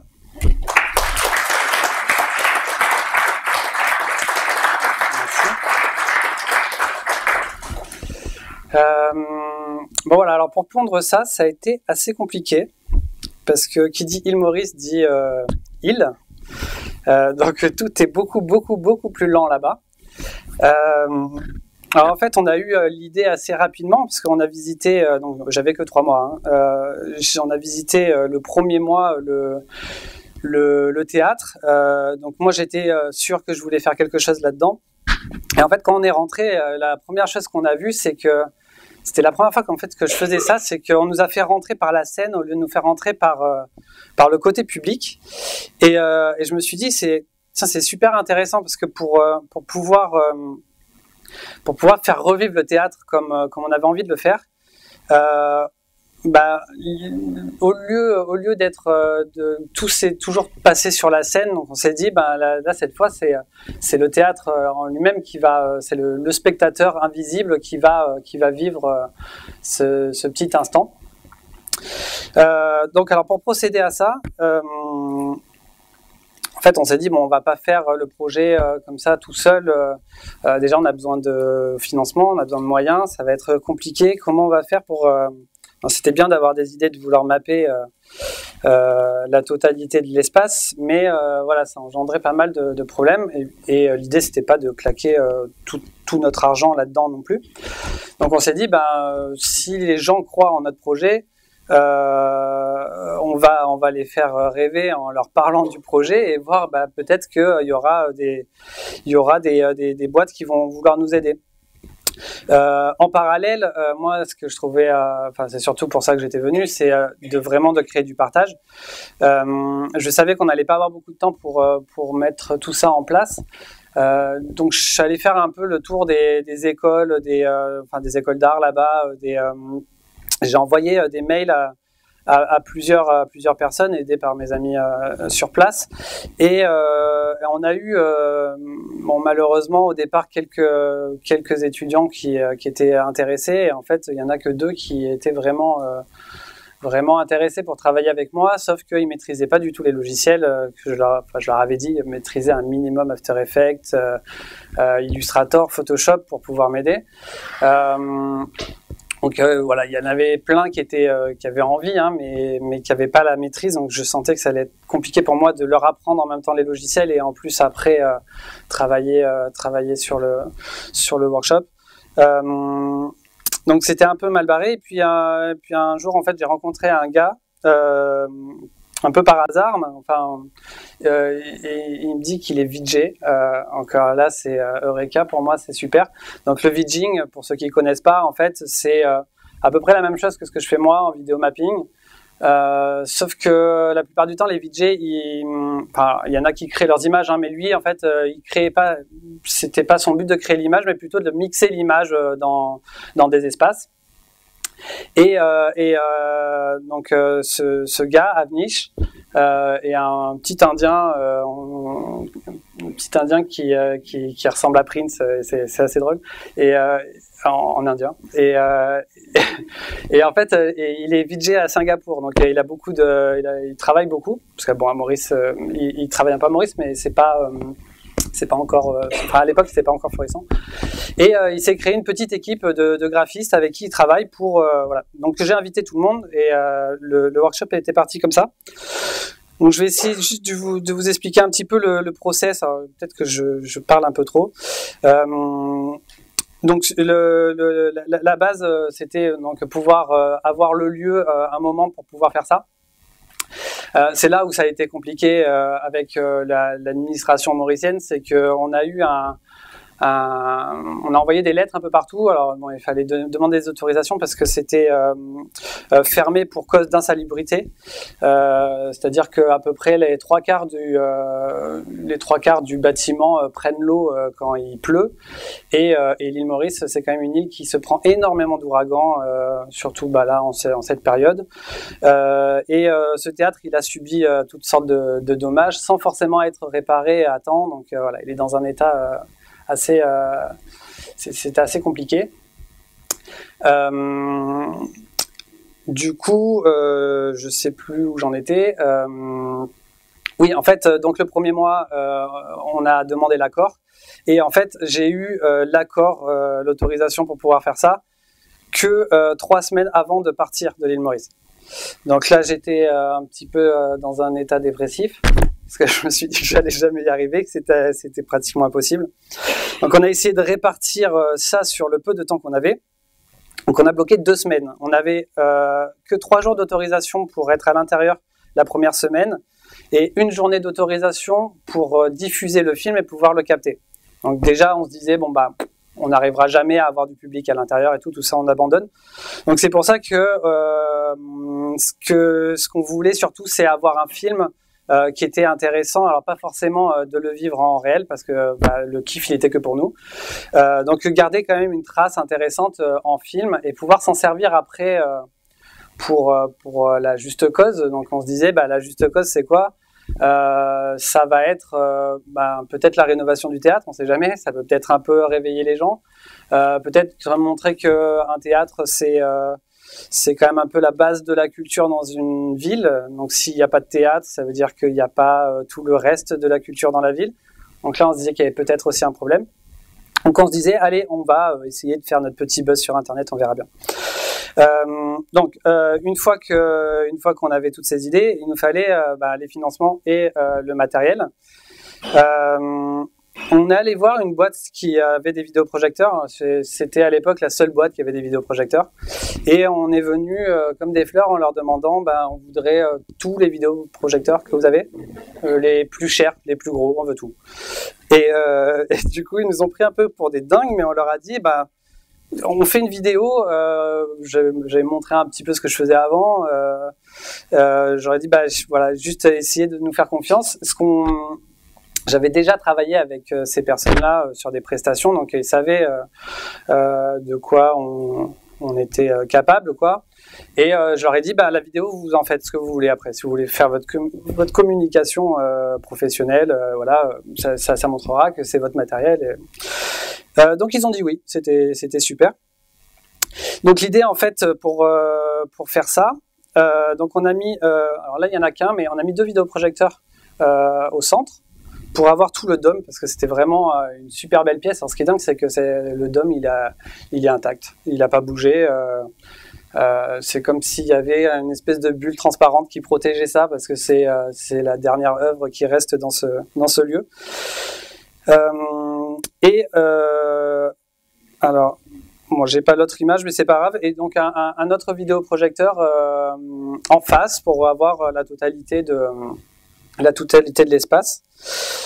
Donc quand on projetait, voilà, l'idée c'était, on était un peu tout petit dans cet espace.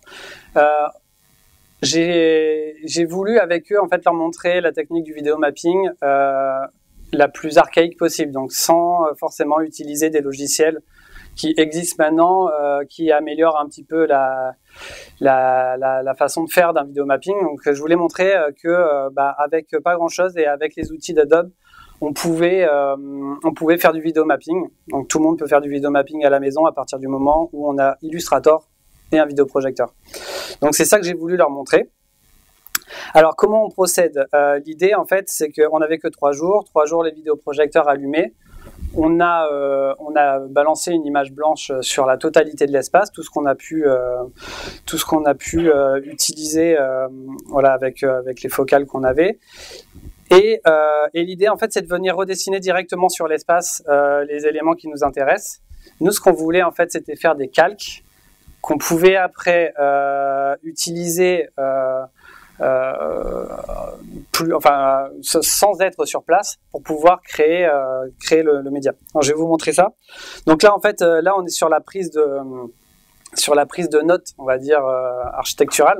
Donc ça, c'est une partie quand même du métier qui me plaît bien, c'est que en fait, on fait des prises de notes directement sur l'objet. À côté, vu que c'était quand même assez compliqué, ici on avait beaucoup de détails sur la fresque. On a fait une série de photographies qu'on a regroupées sur Photoshop pour pouvoir pour pouvoir avoir la totalité du DOM. Et en parallèle, 2 ou 3 graphistes qui étaient dans l'équipe d'Avnish se sont focalisés eux, sur les petits détails, les petits anges. Ils ont tout vectorisé de leur côté. Et après, en fait, tous les petits personnages qui venaient dessiner, on venait les replacer directement sur la fresque pour composer notre motif. Donc là, tout ça, ce qui est intéressant, c'est que là, en fait, c'est que la lumière qui éclaire les endroits qui nous intéressent sur le plafond. Donc, on a un masque, voilà. En fait, tout ce qui est blanc, c'est tout ce qu'on voit en couleur, et tout ce qui est noir, c'est tout ce qui n'existe pas. Et pour le frontal, exactement la même chose. Donc là, en fait, on a délimité toutes les zones qui nous intéressaient en faisant des masques jaunes pour les plafonds, de récupérer tous les poteaux, tout le balcon. Donc ça, c'était la première phase. C'est les 2 premiers jours. Ensuite, on a voulu se focaliser donc sur une partie de tournage parce que, comme ce que je disais tout à l'heure, c'est que le vidéo mapping, c'est bien quand tu le vis quand on le vit vraiment. Le vivre en vidéo, on n'a pas la même sensation. Donc on se disait que c'était pas mal quand même de raconter une histoire qui commence dans la base en fait de ce bâtiment. Et j'ai voulu sublimer un petit peu le bâtiment sans forcément le nettoyer, mais voilà, garder un peu ce côté atypique d'un théâtre complètement endormi et abandonné. Et le mapping, en fait, c'est ce qui dit que, en fait, c'est un peu le souffle du théâtre. C'est là où il se réveille et il se rendort. Toute la phase avant, en fait, c'est la phase endormie où on voit vraiment le théâtre assoupi. Alors là, c'est pareil, c'est assez dingue, mais c'est des gens avec qui, sur une prestation là-bas, en fait, c'est une boîte qui est spécialisée dans le reportage événementiel et dans le mariage, parce qu'à l'île Maurice, les 3/4 des touristes, ils y viennent pour s'y marier. Dont la communauté indienne qui fait ils font des mariages assez incroyables, c'est vraiment Bollywood. Donc eux, ils ont énormément de moyens techniques pour faire capter leur mariage qui coûte des centaines de milliers d'euros. Et donc je suis allé les voir en leur disant voilà, j'ai pas d'argent, on veut faire un film, voilà, j'explique mon truc. Et ils sont super, ils sont à donf sur le truc. Donc je me dis c'est assez fou. Alors moi je pensais qu'il y avait juste un gars qui allait arriver avec sa petite caméra et qui allait m'aider à filmer. Et en fait non, ils sont arrivés avec à peu près une dizaine de gars, du matos dans tous les sens, des sliders, des Luma. Donc c'était assez fou. Et donc là c'était Hollywood. Hein. J'ai pas fait beaucoup de réalisations dans ma vie, mais alors ça permettait de me faire plaisir. Donc on a fait des super plans avec des pannes. Donc là voilà, on avait le slider ici. Ici donc ils ont monté une Luma pour pouvoir faire le plan du piano. Alors ce piano, il était là en fait quand on est rentré la première fois dans l'espace. On a trouvé ça assez dingue. On a juste en fait fait un petit focus lumineux dessus parce que ça aurait été trop beau qu'il soit éclairé par un trou dans le toit, mais bon, c'était pas ça. Mais bon voilà, du coup on a pu faire un plan, et le plan raccord en fait entre la réalité et le mapping, du coup était vraiment intéressant. On pouvait faire quelque chose de bien avec ça. Voilà, bon, je passe un peu plus vite, peut-être que je passe un peu trop de temps.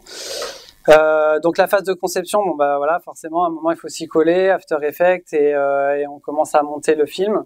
Alors c'est là où j'ai eu un petit moment de solitude, hein, c'est que toutes les équipes en fait faisaient principalement du Photoshop et de l'Illustrator, pas du tout d'After Effects. Alors ce qu'il y a, moi, c'est que j'avais bien envie de leur expliquer tout et de faire ça tous ensemble. Sauf que il me restait plus que 3 jours pour la diffusion du film. C'était la période du fin mois de mars, le jour de mon anniversaire. Donc j'ai passé à peu près la nuit enfermé dans une pièce avec After Effects. Non, c'était super. Je suis sûr. Donc en fait, comment j'ai monté ça, c'est que moi je leur ai demandé de faire le maximum de matériel fixe. On avait déjà notre petite histoire dans la tête, hein, voilà, cette idée d'avoir l'espace changeant. Alors, pas forcément, on n'est pas forcément obligé quand on fait du mapping de faire de l'image 3D de dingue, juste balancer du blanc en fait fait apparaître les détails du lieu et voilà, juste ça fonctionnait bien. Donc au début on voulait l'éveil et ensuite ce côté un peu carrousel enfantin, c'était aussi pour montrer que ceux qui peuvent sauver le théâtre, au final c'est une nouvelle génération, c'est vraiment la jeunesse mauricienne qui peut redonner une impulsion à ce théâtre. Et donc on se disait, restons voilà, dans quelque chose de joyeux. Et enfin, c'est la petite touche joyeuse parce que c'est quand même assez mélancolique le tout. Mais voilà, ça c'est pour vous montrer le fichier final qu'on a projeté. Donc on a la partie basse et la partie haute sur un même fichier.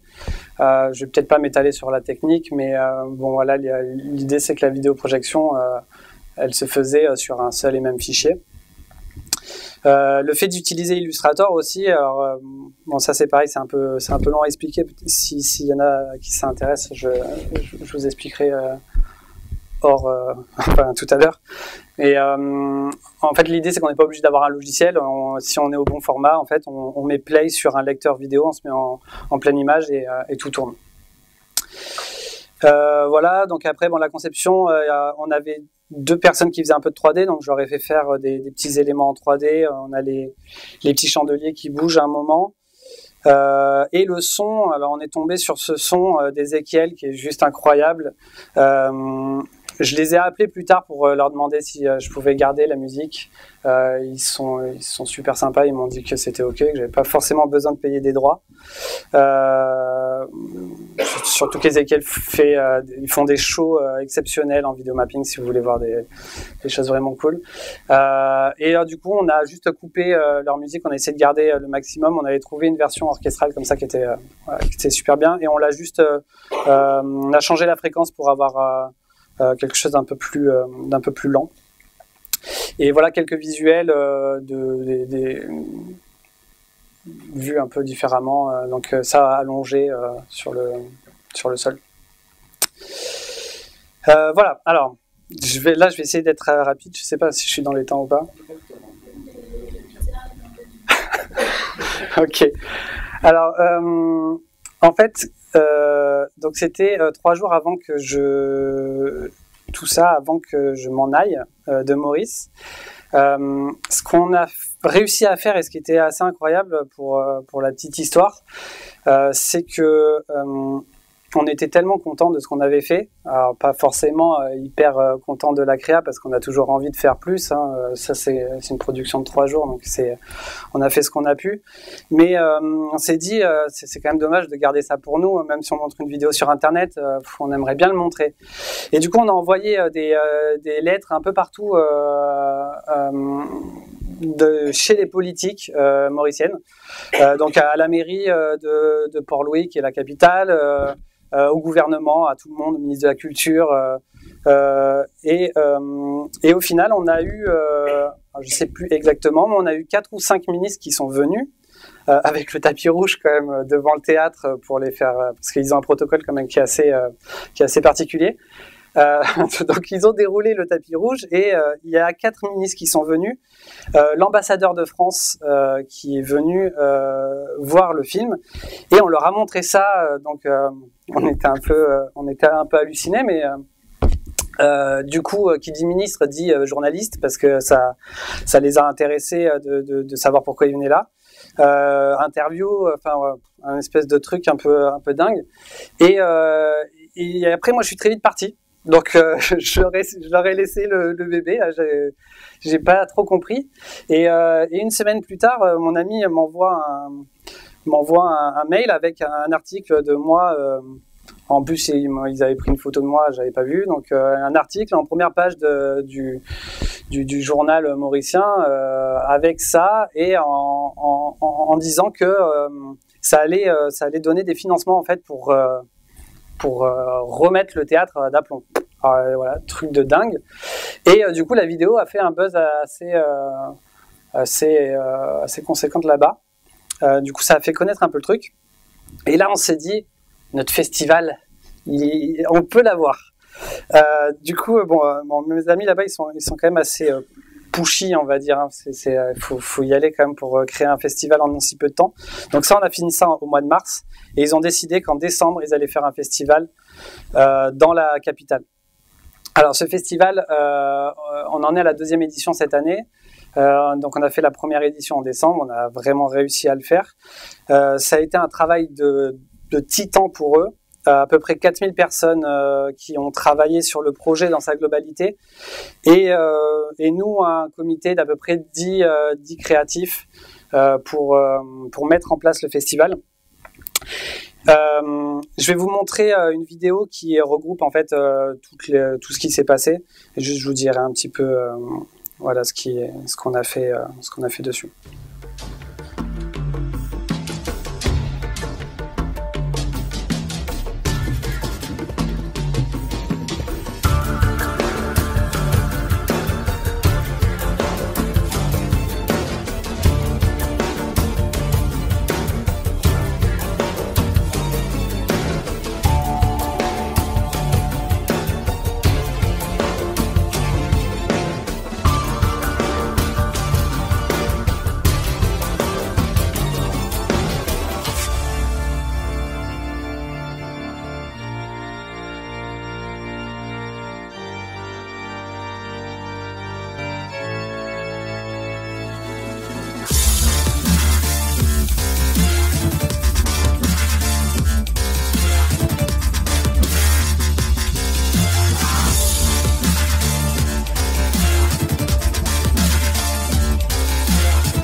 Donc là, le petit cadeau que Guillaume, mon ami, m'a fait là-bas, c'est qu'au dernier moment, en fait, il m'a dit que c'était possible de remettre le mapping du théâtre, l'intérieur, ouvert au public pendant le festival. Donc ça, c'était assez jouissif. Surtout que ce théâtre, il est au-delà d'être un simple théâtre où on a des spectacles, c'est que c'était un lieu de vie là-bas, baptême, mariage. Donc tous les anciens en fait qui allaient dans le théâtre, beaucoup se mettaient à pleurer en rentrant. Donc c'était toujours, voilà, il y a pas mal d'émotions sur le lieu. Et moi, en fait, j'ai réalisé un mapping sur la façade du théâtre en plus, l'image qu'on voit. Voilà, qu'on voit ici. Donc là, c'était de faire un vidéo mapping pour montrer un petit peu les différentes cultures mauriciennes. C'était surtout aussi d'offrir pour la première fois à tous ces gens le vidéo mapping, parce que c'est des choses qu'on voit assez souvent chez nous. Là-bas, ils n'avaient jamais vu ça en vrai. Donc ça c'était aussi sympa. Voilà, il y a à peu près un peu plus d'1 million de personnes qui vivent à l'île Maurice et on a eu 350 000 personnes en 3 jours au festival, ce qui était plutôt voilà, c'était bien. On a eu pas mal de difficultés pour le monter. Le festival, en fait, là-bas, on l'a fait en 4 parties. Donc, on a du street light qui est voilà, des projections monumentales. La street food, c'était pour montrer un peu toute la culture de la nourriture mauricienne. Donc posé un peu partout sur le lieu. Street music, donc des groupes posés un peu partout dans la ville. Et le street art qui est assez génial parce que ça c'est quelque chose qu'on peut pas vraiment faire. Enfin, je vois même pas comment à Paris on arriverait à faire ça légalement. En fait là. Une quinzaine de street artistes ont investi toute la ville et ont graffé un peu partout dans la ville. Et c'était du graphe en live, donc on voyait les artistes pendant les 3 jours repeindre la ville. Donc là, on en est à la 2e édition. On commence à avoir des super fresques. J'espère que ça va durer longtemps et que peut-être que ça sera une des villes où il y aura le plus de graphes au monde. Voilà, cette année, j'ai réussi à inviter, j'en ai pas parlé, mais je travaille avec, j'ai plusieurs choses. Enfin, Motion Whip, c'est le nom de mon crew. On est 2 associés avec Guillaume Martineau, qui est voilà, un ami avec qui je travaille depuis longtemps, avec qui j'ai travaillé là-dessus. Et je suis dans un espace aussi qui est un peu coworking, accueilli par un studio qui s'appelle AC3.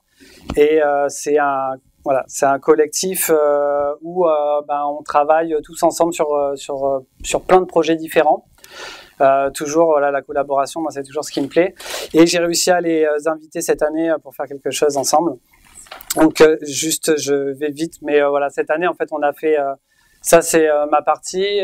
J'ai fait une projection sur un mur d'eau sur le port de Port-Louis. Voilà, on voulait faire revivre en fait toute la partie, enfin toute la naissance de l'île avec les bateaux qui sont arrivés là-bas. Donc c'était un spectacle à la fois avec le mur d'eau, la projection sur le mur d'eau et un jeu de fontaine contrôlé. Et avec AC3, on a fait un projet qu'on a appelé Interactive People. L'idée, je vais mettre la vidéo en même temps, comme ça je parlerai en même temps. On avait un lieu qui était assez sympa, qui était abrité. On a fait 3 installations. C'est vraiment un parcours interactif. Cette année, ça s'appelait Port-Louis by People. Donc, c'était vraiment pour montrer que c'était pour les gens. Et on voulait aussi montrer que l'interactivité, que le digital, il n'exclut pas forcément les gens et que la notion d'interactivité, elle est importante. Donc, le parcours, il était en 3 étapes. Une première étape avec une notion de tactile. Donc les gens en fait venaient appuyer sur ce tissu de la toile tendue avec des différents motifs qu'on a créés en temps réel.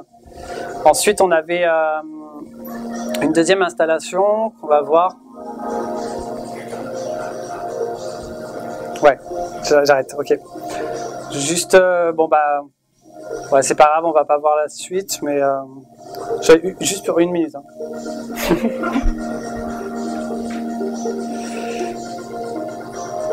Voilà, bon, juste ces ballons, en fait, ce qui était bien, c'est il fallait faire une chaîne humaine pour pouvoir faire fonctionner l'installation. Donc il fallait qu'il y ait une dizaine de personnes qui touchent des capteurs à droite et à gauche et ça faisait fonctionner. Et voilà, et une dernière installation où là c'était la transformation du corps par un système de particules qui permettait aussi de montrer comment le digital pouvait transformer l'humain. Voilà, désolé.